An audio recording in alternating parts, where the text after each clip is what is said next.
Oli, soy Amy Martínez y regresamos a otro vlog. El día de hoy me van a acompañar a Bizfest.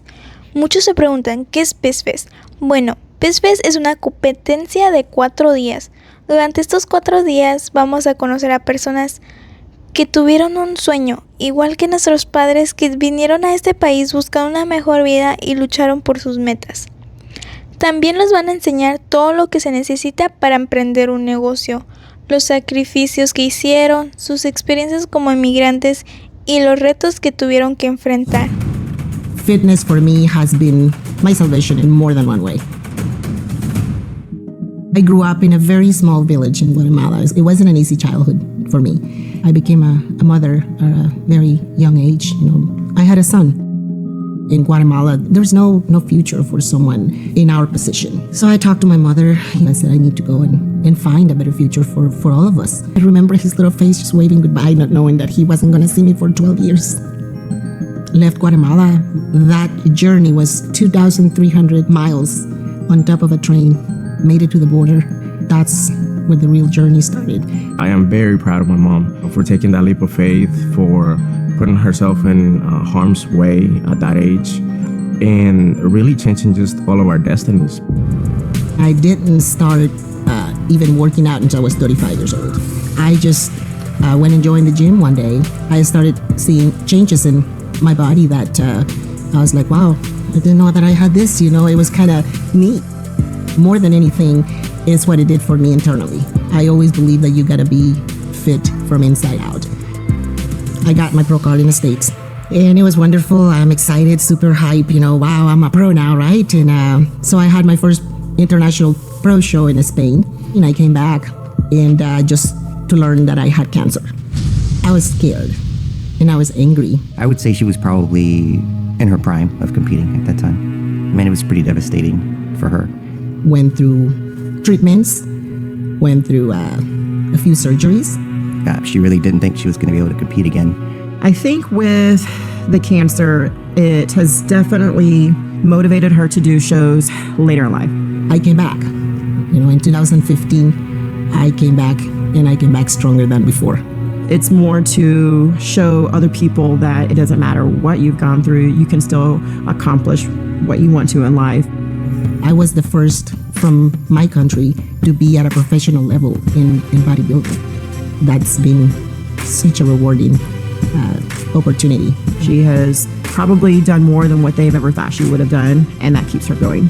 I think she has an opportunity to inspire more people from Guatemala whenever she competes for her country, rather than just an open competition. Having the opportunity to go to other countries and compete and step on that podium when they give you that gold medal and you hold your flag and sing the national anthem, it's a feeling that you just can't describe. She needs this as much as the sport needs her. It's a good trade-off. It doesn't matter what you take on, as long as you attempt it, you will always be successful.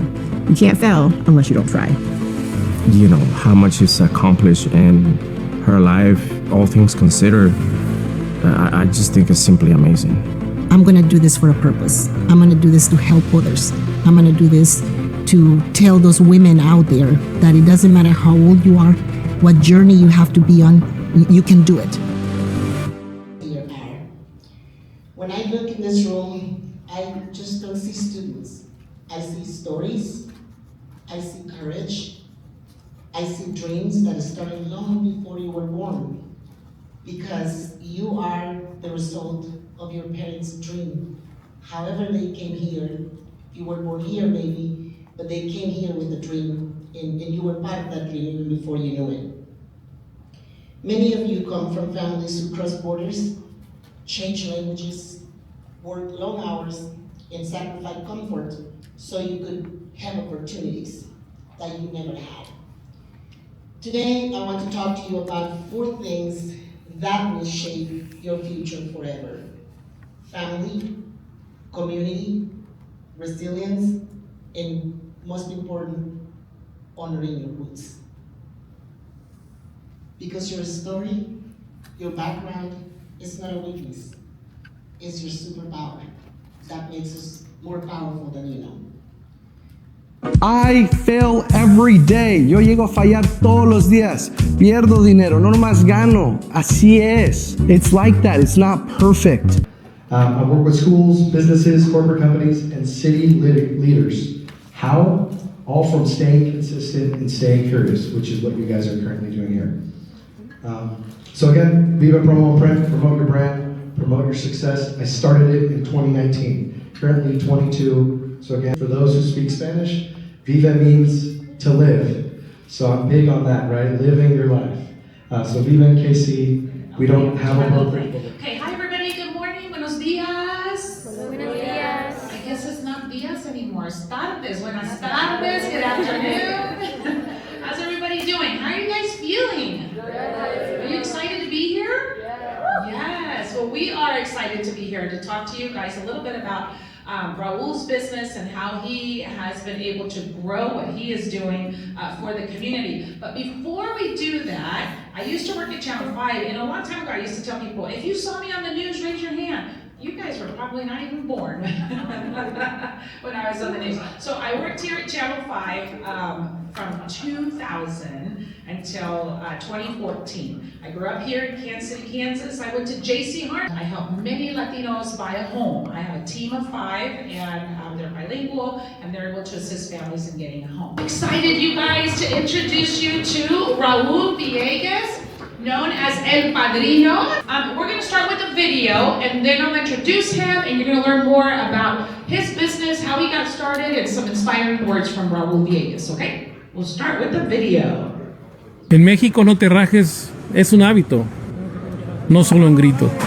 1, 2, 3. En Kansas City lo vivimos en comunidad, rumbo al Mundial 2026.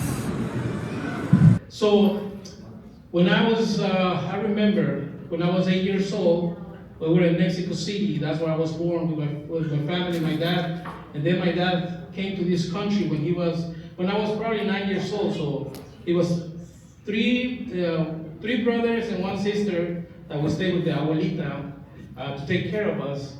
And then my dad and my mom came to Los Angeles, California, and left us there for 4 years.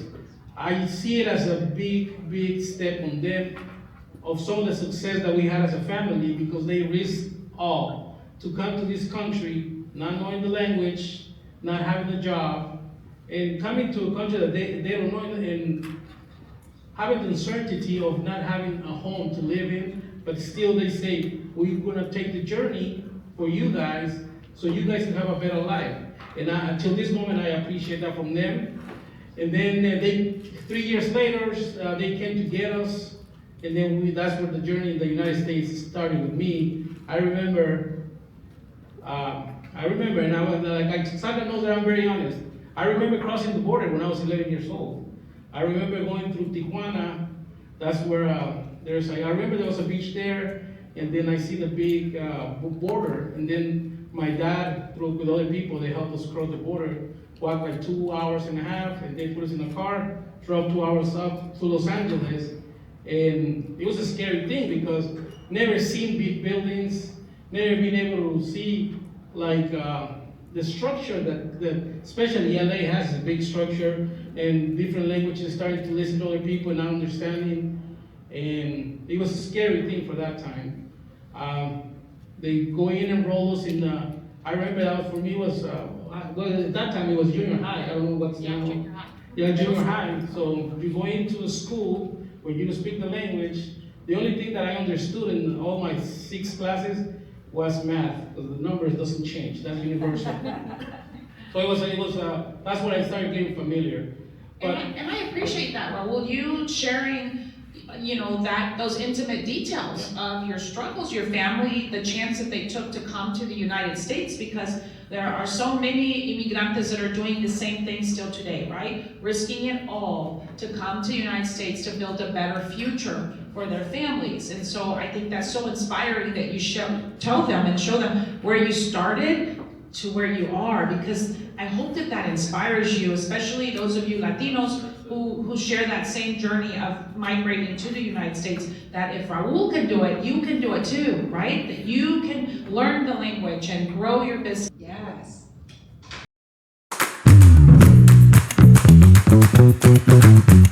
Nos vemos en el K. Nos vemos en el K. Nos vemos en el K.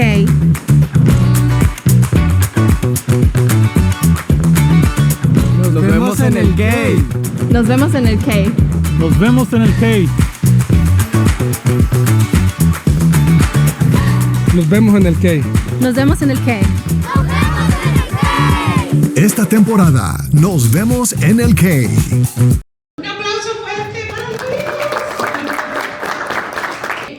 So everybody, I'm so excited to introduce you guys again to Luis Padilla. He is the CEO, president of Fresco Marketing here in Kansas City. He is also a leader in our community, serving on the Planning Commission in Jackson County. So he ran for an elected office. So pitch an idea with other partners to do a grant to help small businesses. I got a grant for $100,000. We're giving this grant every year for 4 years. This year is going to be the milestone of $500,000. And we give the grant $10,000 to 10 businesses each year. And that's the video, Manuel, if you want to play. One of the things that I always like to share is how I came to the United States when I was 16 years old. And somebody was asking me if I like sales. And my answer was yes. I started to sell fruits and vegetables and tamales and aguacates and all that stuff in Honduras when I was like 8 years old kid. Every day I would go to school and my mom would have a little basket full of things for me to go sell. And I would out and sell door to door through my little villages. And then once I finished making that sale, I will bring the money back home and my mom will reward me with maybe 30 cents or one peso. And with that I was able to buy a Coca-Cola, a bag of chips, M&Ms, and also go play soccer because we had a soccer field right in the middle of the little community that I grew up. So if you wonder, the reason why I like to share this so much is because most of us here are born here possibly, but come from parents that are immigrant parents. And a lot of us has grown this way. And we immigrate to this country looking for that better lifestyle. And so you kids, when you have the opportunity to be born in this country, sometimes we lose interest in our families and our parents because our parents put a little pressure on us to be better at things. And we think that our parents are doing things like that to us because they want us to, pay rent or pay the bills. No, it's because they want to coach us how to be better than who they are. So I came to the United States when I was 16. I was a bricklayer when I was 13 in Honduras. I didn't have my first pair of shoes until the age of 14. So if that tells you, I walked everywhere with no shoes. Until the age of 14, I finally bought my first pair of shoes. And it was not even a leather pair of shoes. It was like rubber that looked like imitation of a tennis shoe, but it was not a tennis shoe. It was just a rubber shoe. And it was cheap. It was good. It did the trick. It also gave me a blister because I never had a shoe before. I used to wear the shoes. So that was the trick. That was the trick. But at the age of 16, I immigrated to the United States, and like he was saying yesterday, my mom gave me a little pig, and I sold it. I made it 250 pesos, and with that money, I took off to come to the United States. So I immigrated to the United States by myself with a couple other friends, no family, just friends. We work in events. We work in events by bus through Mexico. It took us 12 weeks to get to the United States. Made it to New York City. In New York, I went to work at Dunkin' Donuts. I would watch the kitchen, watch all the grease of the kitchen. In the meantime, I was studying, learning English, getting better. And then once I spoke enough English, I became customer service in New York Life. Dunkin' Donuts. And I started taking care of customers. And I would make tip. And people always said, you have the most beautiful smile.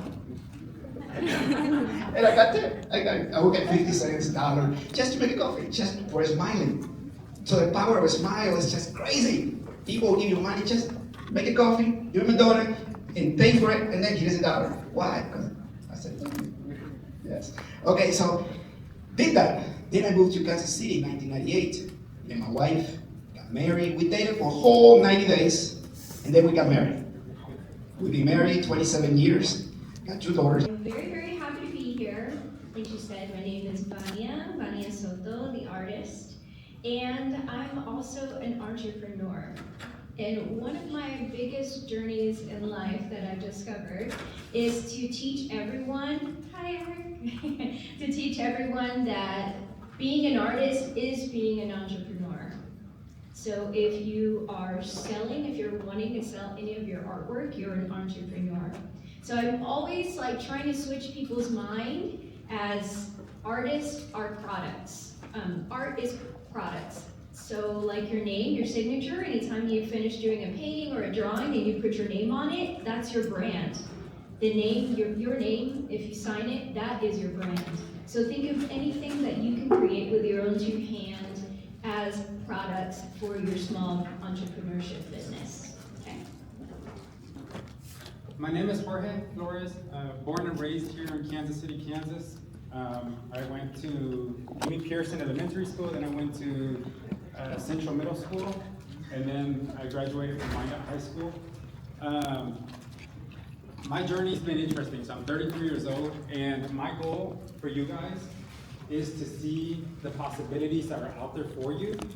No matter which school you go to here in Kansas City, Kansas, there's tons of opportunities for you.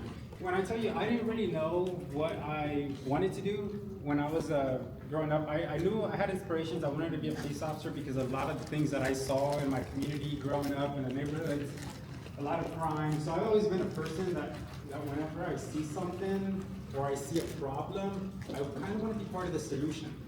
And it's carried on throughout my careers, but that's really where it's all born. I wanted to be a solution to the problems out there.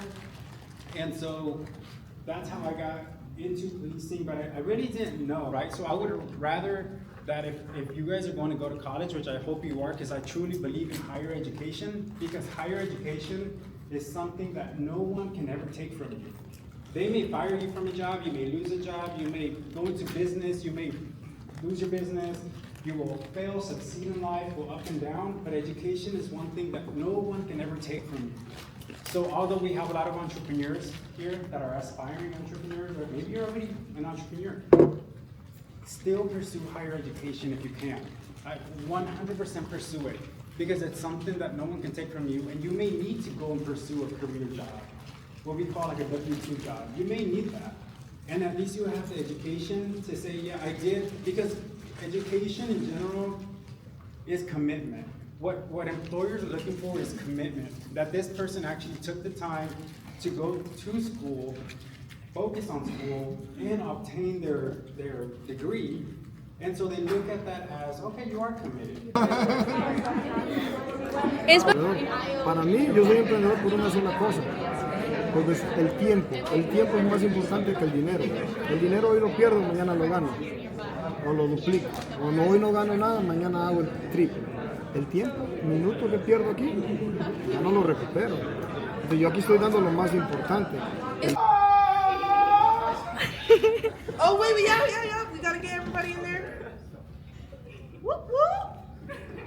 All right, woo!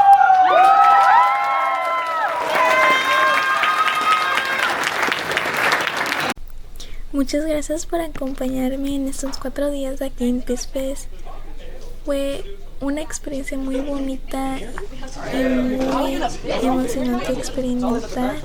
Y los vemos pronto en otro video. Muchas gracias.